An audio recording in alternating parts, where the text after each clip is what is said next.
Hello, I'm Tylah Tully, and today I'm joined by Andromeda Metals acting CEO Sarah Clarke. Sarah, can you start by telling us about Andromeda's HPA project? Yes, hi Tyler, great to be here today. We are incredibly excited about our HPA business. We see this as an opportunity to extract significant more value from our Great White project.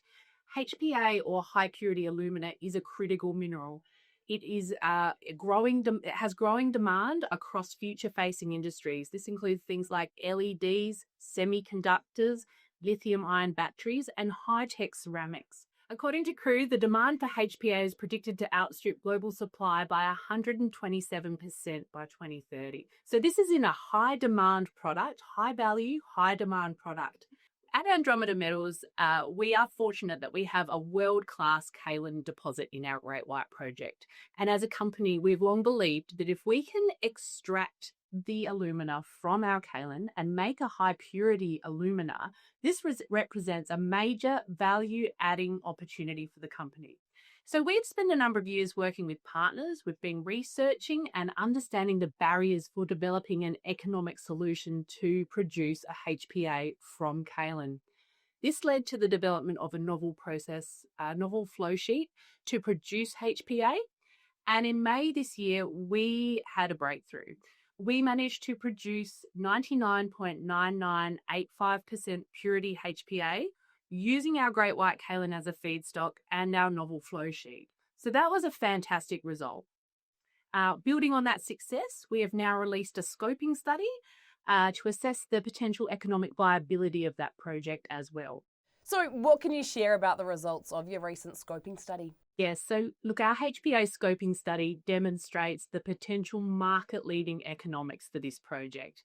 If we can producing 4N HPA, so that's a 99.99% purity HPA using our technology. So the key findings there show the potential to deliver a net present value 10 of over $1 billion Aussie, with a 69% internal rate of return. That is post-tax. That is an exceptional result there, and that's an assumed average sales price of $20 per kilo, flat across the scoping study. We have not put any price increases or price escalation through that scoping study. It's through the 24-year life. And that price of $20 per kilo is well below where they are predicting the price of HPA to go. So we have Crew predicting a price of over $30 on average per kilo US, and FutureBridge predicting an average of over $40 per kilo US by 2030. So that is quite a conservative assumption for us in there.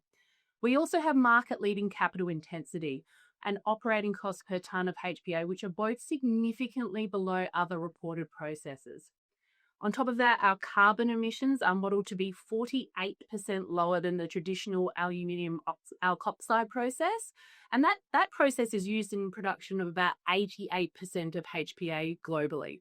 So that can be particularly attractive to customers looking to reduce their carbon footprint. Based on these results, our innovative technology has the potential to disrupt the existing market.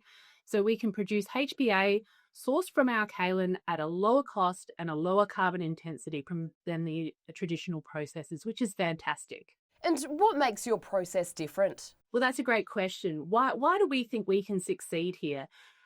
We have the great benefit of starting with our Great White kaolin. That for a kaolin, it has naturally high alumina content and it's naturally low in the impurities.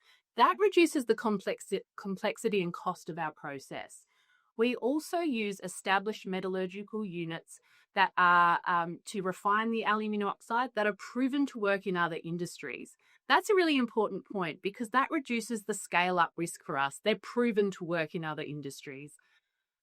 We don't need to use acids at high temperatures and high pressure, so that is safer and it's less costly. And we also don't need the higher calcination temperature for our process. Not only does that lower the energy requirements, but it also gives us product flexibility. Because of this, the production cost forecast is predicted to be significantly lower, as is our carbon footprint. So that's all very exciting. Where to from here? Yeah, look, the next steps for us, we'd like to do some continuous pilot test work. Not only will that help us refine our process and optimize our process, but it will also produce samples for commercial samples to give to potential customers to analyze as well. As part of that process, we would also like to look at the silicate byproducts that we are producing. Currently in our scoping study, we are disposing of these at a cost.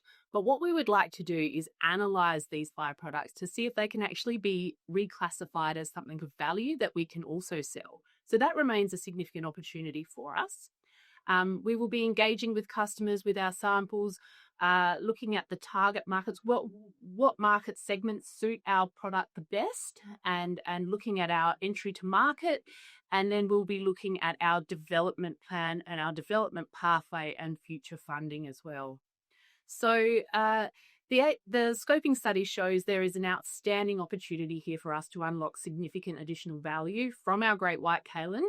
And we're really looking forward to progressing this opportunity as we also advance our Great White project. On that, can you also provide our viewers with an update on the Great White project? Our Great White project is at a very different stage of development. It is development ready. We are ready to go. We've got all our key approvers in place to commence construction.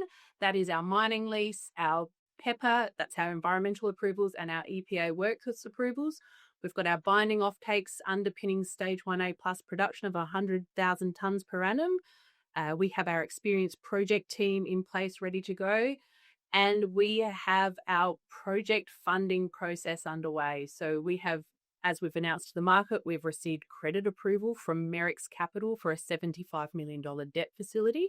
And we are actively progressing the balance of funding required for a final investment decision there. So in anticipation of that funding being secured, our project team has been working very hard on a significant amount of operational readiness and project readiness planning. We've been really refining the detailed design for the stage 1A plus processing plant, as well as doing a huge amount of work on the procurement for the balance of plant that is required to get this project up and running. And finally, Sarah, while we have you, is there anything else that you wanted to mention? Yeah, look, we've got our Great White project. As I mentioned, it's development ready, really attractive base economics there. Our primary focus is to get this into production and become a producer of really high quality kaolin products for the ceramics industry. But in parallel to this, we will be developing our HPA project that will use the feedstock from our Great White project to produce a low cost, low carbon HPA.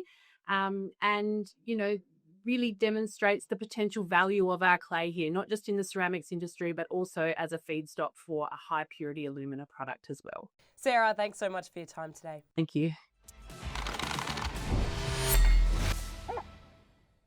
For more ASX news and analysis, subscribe below.